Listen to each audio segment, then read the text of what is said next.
বিভিন্ন জায়গায় গিয়ে মাতবরি না করে ইয়ার থেকে জিজ্ঞেস করেন জনগণ কি চায়।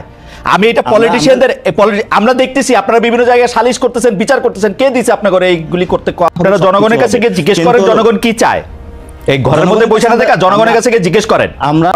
আমি একটু জনাব পাটোয়ারি আপনার কাছে প্রশ্ন করতে চাই যে আপনারা বারবার নির্বাচনের তারিখ জানতে চাইলে আপনারা দাবি করছেন যে জুলাই আন্দোলনের স্পিরিটে নির্বাচন বড় বিষয় না। তবে বড় বিষয়টি তবে কি? আমি তো মনে করি যে গণতন্ত্রের ক্ষেত্রে নির্বাচন ছাড়া আর বড় বিষয় কি হতে পারে? At the end of the day এই সরকার হচ্ছে অনির্বাচিত, এই সরকার জনগণের ম্যান্ডেট প্রাপ্ত সরকার না। নির্বাচনে আপনারা যদি মনে করেন জনগণ আপনাদের সাথে আছেন, আপনারা আসেন, নির্বাচনে আসেন, 290-80 সিট পান, আপনারা নির্বাচনেই নিজেদেরকে ট্রাই করেন। আপনারা কেন অনির্বাচিত অবস্থাতেই এতগুলি সংস্কারের পক্ষে কথা বলতেছেন যে এটা জুলাই আগস্ট স্পিরিটের সাথে এটা যাইতেছে না? আপনারা ভোট নিয়ে আসেন, তাহলে তো আর সব দিক দিয়ে সব ঠিকঠাক হয়। এই কথা যখন বলতেছি আমি পাশাপাশি আরো দুই একটা জিনিস আমি জানা রাখি, বলে রাখি যে বর্তমানে আমরা দেখতে পাচ্ছি আওয়ামী লীগের যে বয়ান ছিল যে মুক্তিযোদ্ধাদের অপমান করা, মুক্তিযোদ্ধাদের নাম ঠিক করে দেওয়া ছাড়া তাদের দল ছাড়ার কোনো উপায় নাই, আমরা কিন্তু এর লক্ষণও সম্পূর্ণ দেখতে পাচ্ছি। আপনাদের অবস্থানে রাজনৈতিকভাবে এটা কি? আপনি যে পার্টি করতেন এবি পার্টি, সেই এবি পার্টির একজন যুগ্ম সদস্য সচিব ব্যারিস্টার আসাদুজ্জামান ফুয়াদ এক বক্তব্যে বলেছেন 16 ডিসেম্বরকে তিনি বিজয় দিবস মানেন না। মানে এই পুরাটা লক্ষণ, মুক্তিযোদ্ধাদের অপমান করা, বিজয় দিবস না মানা, এই প্রত্যেকটা জিনিসই কিন্তু আওয়ামী নেরেটিভ রে, আওয়ামী বয়ানরেই প্রতিষ্ঠিত করে যে আপনারা যখন থাকবেন তখন আপনাদের অবস্থানটা যাবে হচ্ছে মুক্তিযুদ্ধের বিপক্ষে। আপনার মন্তব্য একটু শুনবো, আমি একটু থামি। প্রথমে আমি বলি যে ব্যারিস্টার রুহুল কুদ্দুস কাজল আমাকে একটি পরামর্শ দিয়েছেন। আমি বিনয়ের সুরে বলছি আপনার পরামর্শ নিব না আমি, কারণ আপনার যে পরামর্শ এটা হয়তো আপনার দলীয় কর্মীদেরকে দিলে আপনি অনেক লাভবান হবেন এবং সেখান থেকে বেসিক্যালি আপনাদের জেনারেশনের সাথে আমাদের দৃষ্টিভঙ্গি নিয়ে দৃষ্টিভঙ্গিগত একটি পরিবর্তন ঘটেছে। যে পরিবর্তনের কারণে আপনারা আমাদের ভাষাগুলো বুঝতে পারছেন না, আমরাও আপনাদের সেই ওল্ড ভাষাগুলো বুঝতে পারছি না। সেকেন্ড যে বিষয়টা বলেছিলেন যে আমরা বলি যে আপনারা গভীর সংকটের দিকে যখন আমরা দেশটা যাচ্ছিল তখন কিন্তু এই রক্তের উপরে দাঁড়িয়ে একটি সরকার গঠন হয়েছিল এবং 2000 শহীদ এবং 50,000 মানুষের যারা অঙ্গহানি হয়েছিল, আমি তাদের শ্রদ্ধা নিবেদনে বলতে চাই এই মানুষগুলো যে রক্ত দিয়েছে, অঙ্গহানি হয়েছে, তার বিচারটা আপনি কখন করবেন? বিচার প্রক্রিয়া নিয়ে বিএনপির থেকে কোনো কোশ্চেন আসে নাই। জনগণের কাছে তো এটা প্রশ্ন যে বুকের সন্তানটা হারিয়েছে, যে ভাই হারিয়েছে, যে বোন হারিয়েছে, এগুলো কথা শুনলে মনে হয় এগুলো অনেক দুঃখজনক কাহিনী, কিন্তু দুঃখজনক কাহিনী না, এগুলো সত্য। যে গতকালকেও আমরা শহীদ মিনারে একজনের জানাজা দিয়ে এসেছি, আরাফাতের যে মাদ্রাসা ছাত্র, যে ছোট্ট বয়সে 11 বছর বয়সে হলো শহীদ হয়েছে। তো এই সব পরিস্থিতিতে আমরা যদি বলি যদি আওয়ামী লীগের যে যারা ডিরেক্টলি খুনের সাথে ইনভলভমেন্ট ছিল তাদের যদি আপনারা বিচার প্রক্রিয়ার মধ্যে নিয়ে না আসেন, তাহলে সেই আওয়ামী লীগরা আপনাদের ধারণা যে বিচার প্রক্রিয়ার মধ্যে বিএনপি আসলে বিচার প্রক্রিয়ার মধ্যে ওদের নিবে না?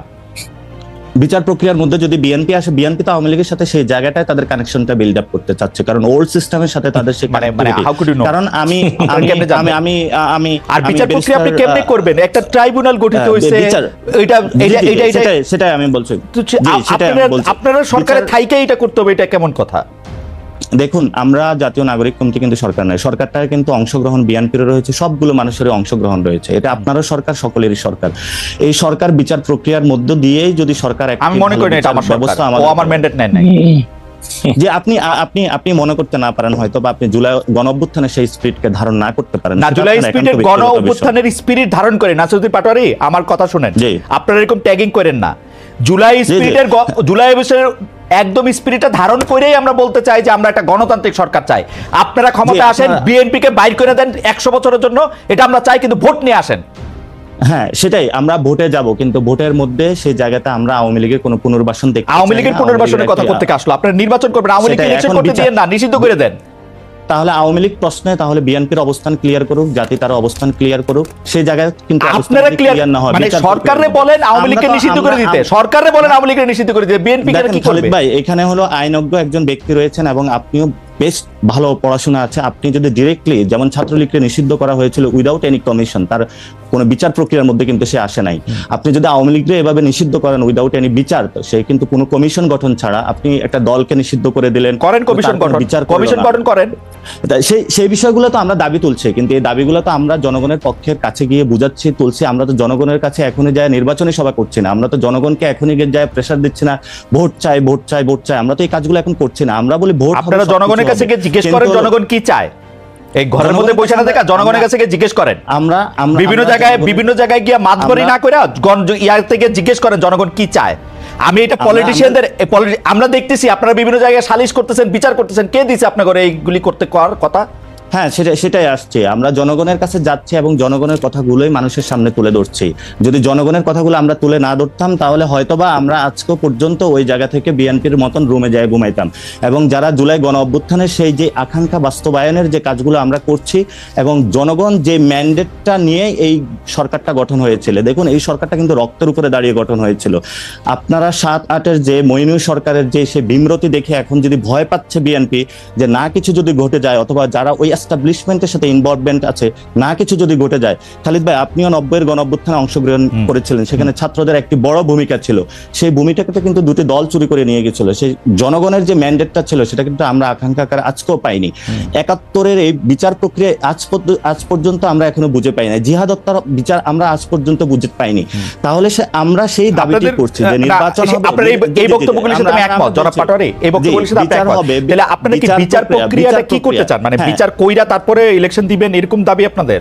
না, সেটা আমরা বলছি বিচার প্রক্রিয়ার একটি ভিজিবল আমরা রূপ চাই। যারা শেখ হাসিনা আছে এবং তার গভর্নমেন্টের ডিরেক্টলি যারা খুনের সাথে ইনভলভমেন্ট ছিল, আমরা বিচার প্রক্রিয়ার একটি ভিজিবল কোনো কিছু দেখতে চাই। তারপরে হলো নির্বাচনের আলাপগুলো ঢুকুক। নির্বাচন এবং সংস্কার বা বিচার এগুলো কোনোটা তো বিরোধী নয়। যারা বিরোধী বানানোর চেষ্টা করছে আমরা মনে করতেছি তারা অন্যদিকে দেশকে ধাবিত করার চেষ্টা চালাচ্ছে। আপনারা পাটোয়ারি আপনার কথা শুনেন, আপনি বলতেছেন যে বিচার প্রক্রিয়া যদি আমরা না করি তাহলে এরপরে যারা ক্ষমতা আসবে তারা বিচারটা না হইতে পারে, সেই জন্য আমরা বিচার করে যেতে চাই। আপনারা তো সরাসরি বলতেছেন যে বিএনপি আসলে আওয়ামী লীগের এই লোকজনের এই দুঃশাসনের ফেসিসদের, হাসিনা আর এদের বিচার করবে না। আপনাকে এরকম মনে করতেছেন? না, বিচার প্রক্রিয়া যদি কোনো দল করে সেখানে ওই দলগুলো সাহসী বা ওই জায়গাটা উদ্যোগ নেবে না বলে মনে করি। কারণ আমরা গত 53 বছরে দেখেছি যে কোনো দলই যখন কোনো অপরাধ করেছে, অন্য দলই যে ভোটের মাধ্যমে ক্ষমতায় এসেছে, পরবর্তীতে ওই বিচার প্রক্রিয়ার কোনো একটা নজির আমরা বাংলাদেশে দেখি নাই। এবং বিচার বিভাগের যে সংস্কার কমিশন হয়েছে, কাজল ভাই তো একটা কোর্টে, সুপ্রিম কোর্টে রয়েছেন এবং সেখানে দেখতে পাচ্ছেন আজ পর্যন্ত সুপ্রিম কোর্টটাকে আপনারা আওয়ামী লীগ মুক্ত করতে পেরেছেন? বড় বড় কথা বললে আসলে মানুষের সামনে আপনাকে শুনতে পাচ্ছেন? আপনারা কি মানে কোর্ট আওয়ামী মুক্ত করতে হবে, এইটা কিরকম কথাবার্তা? আওয়ামী লীগ মুক্ত করার তো দরকার নাই। আওয়ামী লীগের মধ্যে থেকে যারা অন্যায় করছে, অপরাধ করছে, তাদেরকে শাস্তি দিতে পারবে কিনা সেটা হচ্ছে কথা। আপনারা আজকে জুলাই আগস্টে যে জায়গায় দাঁড়ায় আছেন, আপনি ব্যারিস্টার কাজলকে জিজ্ঞেস করেন গত 15 বছরে বিএনপি, জামায়াতের, বিরোধী দলের কত লোকের রক্তের উপর দাঁড়ায় আপনারা রক্তে দাঁড়াইছেন। গত 15 বছরে যারা গুম হয়েছিল, খুন হয়েছিল, একবারও কি তাদের পক্ষে দাঁড়িয়ে কখনো বিচার দাবি করা হয়েছিল? গুম কমিশনের রিপোর্টটা সামনে আসবে, তাহলে যারা গুম এবং খুনের সাথে ইনভলভমেন্ট ছিল তাদেরও তো বিচারটা দাবি করা হয় না। যে বিএনপির কর্মীটা বিভিন্ন জায়গায় নিজের বুকটা পেতে দিয়েছিল সে তো আজকে বিচার পাচ্ছে না। যে বিএনপির এখনো পর্যন্ত হলো ভাই অথবা বোন যাদেরকে এখনো পাওয়া যায় না, যাদের রক্তের উপরে দাঁড়িয়ে আজকে বিএনপি কথা বলছে, তার জন্য তো বিচার চাচ্ছে না বিএনপি। এবং আমরা বলি পাটোয়ারি আপনাকে ধন্যবাদ। আপনারা প্রায় একে হুমকি দিচ্ছেন, তাকে ধমকি দিচ্ছেন, তাকে বলছেন যে এখান থেকে বাদ করে দিবেন, এটা করে দিবেন, এরকম কেন? মানে এই শোডাউনের একটা প্রক্রিয়া কিন্তু আপনারা চালু রেখেছেন, মানে এটা কেন? মানে এরকম না হইলে আমরা যারা আপনাদের সাবজেক্ট আছি আমাদেরকে আপনারা শাসন করতে পারেন না, মানে আপনাদের একজন প্রভুর জায়গায় যাইতে হয়, ছাত্রলীগ আওয়ামী লীগের মতোই। বা সায়ন থেকে যখন বলবো তখন বলবো বিএনপি বা তার সহযোগী সংগঠনের মতোই। দেখুন, এই জায়গায় একটি কথা বলি, সেটি হচ্ছে যে আমরা আসলে 5ই অগস্টের অভ্যুত্থান পরবর্তী সময়ে একদম লম্বা একটা সময় ধরে ইভেন আজকের দিন পর্যন্ত আমাদের বিভিন্ন দিক থেকে আমাদের চক্রান্তের গন্ধ আসে, বিভিন্ন দিক থেকে বিভিন্ন নাশকতার বিভিন্ন রকমের যে প্ল্যান সেগুলো আমাদের সামনে বিভিন্নভাবে আসে। এবং সবচেয়ে বড় কথাটি হচ্ছে যে এই যে অপশক্তিটি মনে করে আমরা যখন একটু শান্ত হয়ে যাই তখন মনে করে যে সকল ছাত্র জনতা আবার ঘরে ফিরে গিয়েছে, ক্লাসে ফিরে গিয়েছে। এবং ওই সময়টিতে তারা এমন ভাবে, আমরা দেখেছি সচিবালয়ে, আপনি নিজেই দেখেছেন, আমরা হাইকোর্টে দেখেছি, আমরা বিভিন্ন জায়গায় এটি দেখি, আমরা গার্মেন্টস কর্মী, আমরা সাভারের দিকে দেখেছি, তারা বিভিন্নভাবে বিভিন্ন রূপে ফিরে আসে। এবং তখন ফিরে আসে যখন দেখে আমরা কিছুটা শান্ত হয়ে গিয়েছি। তখন ওই যে আমাদের 3 অগস্ট কিংবা 18, 19 জুলাই কিংবা 5 অগস্টের যে হুঙ্কার দিয়ে রাজপথে থাকা, রাজপথে নামা, ঠিক ওইভাবে আসতে হয়। কিন্তু সত্যি কথা এটি যে আমরা আসলে ওইভাবে আসতে চাই না, এবং আমরা চাই ধীরে ধীরে যে বিষয়গুলো সংস্কার প্রয়োজন, রাষ্ট্রের স্বার্থে এখনই যে বিষয়গুলোতে কাজ করা প্রয়োজন ওই বিষয়গুলোতে আমরা কাজ করি, এবং কাজ করে আমরা এই বাংলাদেশকে যে জায়গায় দেখতে চাই এবং সবশেষে একটি জনগণের ভোটে নির্বাচিত যে একটি সরকার আমরা দেখতে চাই সে পথে যাই। কিন্তু সবচেয়ে বড় কথা হচ্ছে ওই যে আমরা একটি কথা বারবার বলছি যে ফ্যাসিস্টের মাথা চলে গেলেও এই যে ডালপালাগুলো এগুলো বিভিন্নভাবে বিভিন্ন দিক থেকে উকি দেওয়ার চেষ্টা করে, গর্ত থেকে উঠে আসার চেষ্টা করে, এবং তাদের সাথে আপনি যদি ভালোভাবে ডিল করতে যান তারা তখন মাথায় উঠে বসে। ওই জায়গায় আপনার মাঝে মাঝে অন্তত তাদেরকে এটা বোঝানোর জন্য যে না আমরা এখনো আছি এবং প্রয়োজন হলে আবার আমরা রাজপথে নামতে পারি, এটা বোঝানোর জন্য হলেও আসলে মাঝে মাঝে হুঙ্কার দিতে হয়।